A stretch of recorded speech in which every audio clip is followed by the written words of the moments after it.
7. Bang. Oh. 7. Bang! No. Can we start getting out now? Since we Yeah, we can. Doctor, I know it's late. You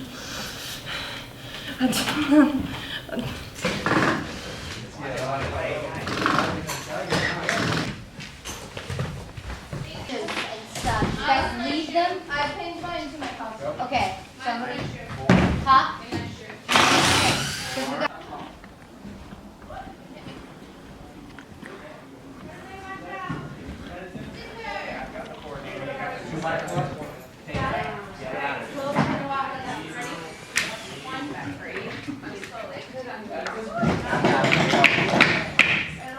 I got some flash.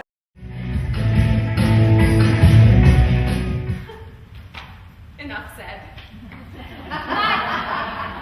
Lucky Susan's skirt and Lucky J boots are like glass slippers. Magical.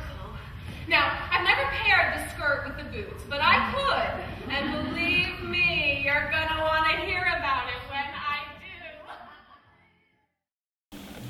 Hi, my name is Amanda Schlachter, and I'm directing Anatomy of Grey by Jim Leonard. What drew you initially into the subject matter of this production, and what do you hope to accomplish with it? Well, it's interesting. So the process is I worked alongside Dean Anthony, who actually found this script, and we were looking at mass amounts of scripts, and we were looking at things that we thought would be good for the students, good for the department, and we both really fell in love with this particular piece.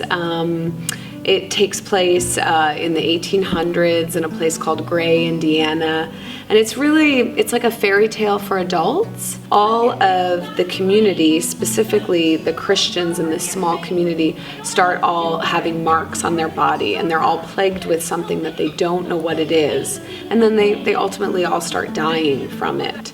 And you find out later that it's connected to the water that they're drinking, that's what it's coming from. But they ultimately end up blaming the doctor, who is this foreign person that comes in. But I think we were both struck why it came to be. So the play was written, it was sort of the seed of the idea was written years ago when people were dying of AIDS. And the playwright, Jim Leonard, was, he was upset and sort of outraged by families that were so upset, not that their children were dying of AIDS, but to find out that their children were gay. So this play was in response to that, even though it doesn't really even talk about that particular subject matter. It's really about when something unknown comes into a community and how people don't like things that are different. I want people to walk away thinking. I want people to walk away hopefully being touched, and possibly, especially right now in the political climate that we're in, maybe looking more for the gray in life. Anatomy of Grey, haha. But looking more for it, to find bridges to connect instead of to separate. So what's currently the biggest challenge you face as a director of this play? I think currently at this point in the process, now it's about going deeper into the work. So it's about supporting the actors to find ways to personalize the work and make it specific. And I think but coupled with that, it's the challenge of how do you then make it theatrical? So helping actors to break out of maybe patterns they're starting to find so they can keep investing in the work and finding more. And as I said, I think with this piece in particular, it's a very honest story, it's a very genuine story, but there is a theatricality to it. So that's one of the big pieces that I'm really working with, is helping the actors to find that, so. Hello, my name is Chris McCoy, and I play the role of Dr. Galen P. Gray. My name is Nicole Frage, and I'm the stage manager for this show. My name is Marcus Colon, and I play Pastor Phineas Wingfield. I'm Nick Catanzaro. I play Crutch in Anatomy of Grey. What drew you to this role? Well, for the most part, I have been doing musicals the past few years, and it's I really wanted to be a little bit more versatile in the industry because, you know, I really want to do theater, not just theater. I'd love to do film. I'd love to keep in the business. And I know to be in the business, you have to be really versatile. I grew up in a, you know, pastor's home, and I've known a lot of people like that who try to use the church and the Bible as sort of a weapon or a manipulation tool. Also, it seemed fun. It's serious, but it seems fun to do and fun to just, you know, get into someone who feels threatened, because he's really very vulnerable.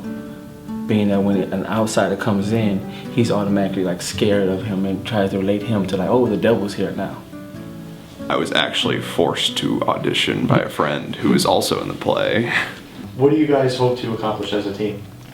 As a team, we honestly, because one of the things that you do when you're in a play, especially, you know, it doesn't matter, play, musical, film, you have to work with the people that you're with. As a team, I want to help people learn more as an actor. I feel like this is why we're here and why we put on shows, is so that people who want to go into this kind of career can come in fully confident in themselves and what they want to achieve and be able to achieve their goals. As a team, I think we hope to accomplish building an alternate world as authentic as possible.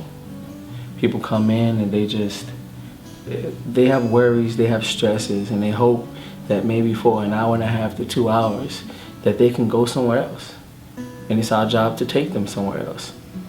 You know, as authentic as possible, but take them somewhere to where they might be able, just for that brief moment on that Friday or Saturday or Sunday afternoon, to just go away.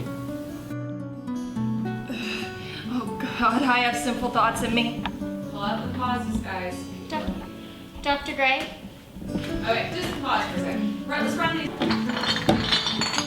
I ain't never been nowhere else before. What's it like out there?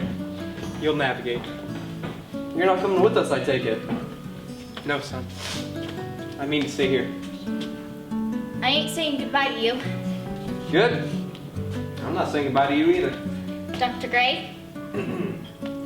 Dr. Muldoon, I trust that we'll meet again soon.